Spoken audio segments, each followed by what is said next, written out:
Our country is called the United States of America.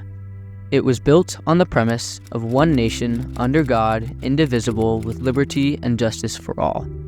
Yet, throughout its history, there's been a struggle to achieve this goal. Perhaps the greatest example of this struggle to be united began in 1861, when our country was so divided that it went to war against itself, leaving over 600,000 citizens dead and a country broken. Are we any less divided today?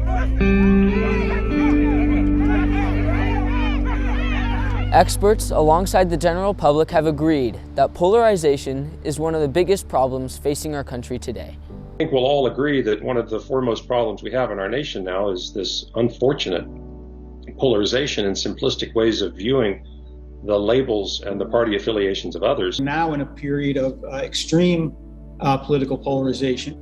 I think it is the polarization in the country. The country's been on a journey of becoming less human. And so we now live in bitter and divided times. There's just so much social pain. Robert Gates, the former U.S. Secretary of Defense, exclaims that the polarization plaguing our country today is different than that of times past. And we've always had polarization in America, but what's been different more recently is not just a measure of paralysis, as indicated by the debt ceiling, but a level of meanness and a lack of civility among our politicians. Sharing similar concerns is Rob Willer, the director of the Polarization and Social Change Lab at Stanford University. He exclaimed this about our country's division. The U.S. is as divided as it's been at any point since the Civil War. Director Willer may have answered this way because of examples like these. We can be two consenting adults. We can finish it here. Okay, that's fine. Perfect. You want to do it now? I'd love to do it right now. Well, stand your butt up then. You stand your butt up. Chris, can I be honest? It's a very important question. Try to be honest. No, he stood up. No, the answer to the question is no. Not true. You're going to have true. Gentlemen, I hate to raise my voice, but I see it seems to be, why shouldn't I be different than the two of you? Chris Wallace's concern was echoed by a girl in junior high who asked this question to the vice president nominees in one of their debates. When I watch the news, all I see is arguing between Democrats and Republicans. Look at the data. You're not looking at any data. When I watch the news, all I see is citizen fighting against citizen.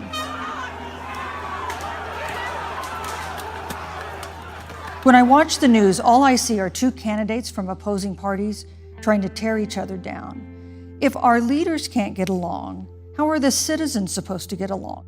Others agree that poor examples from leadership have affected the general public. It's polarizing everything, and it's trickling down to our states, and it's trickling down to our cities, and the polarization just continues. This trickle effect can also work the opposite way, by bringing us together rather than pulling us apart. The solutions start with us. We choose our elected officials.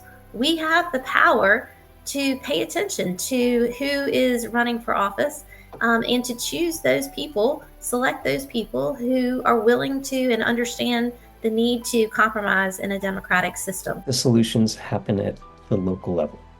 They start with communities, and as you said, they trickle up. Our efforts to make our communities less divided will make all the difference.